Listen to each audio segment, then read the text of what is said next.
হোলির দিন বিকালবেলা বেরিয়েছিলাম আবার শ্যামবাজারে, তো থালা বাটি ওগুলো কেনা হয়নি, তো ওগুলো নিয়েছিলাম স্পেন্সার্স থেকে, স্টার মলের স্পেন্সার্স থেকে। এগুলো নিয়ে আজকে মানে ফার্স্ট টাইম আজকে ইউজ হচ্ছে। দেখাও একবার এই থালাটা ব্ল্যাক প্লেট, ব্ল্যাক বাটি, আবার এটা হচ্ছে ছোট রুটি খাওয়ার প্লেট, ছোট তরকারি খাওয়ার বাটি, পুরো সেট কিনে এনেছি আমি স্পেন্সার্স থেকে।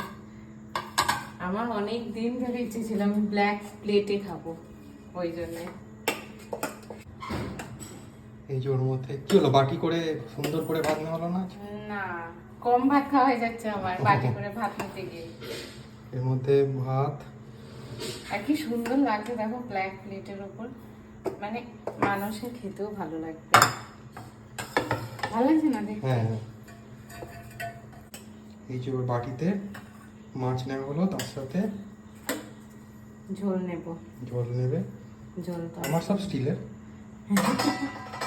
ওই ছোট ছোট থালা বাটি তোর পোষায় না খেতে। না আমার একটু বড় থালা বাটি এইগুলো না হলে ঠিক ভালো লাগে না।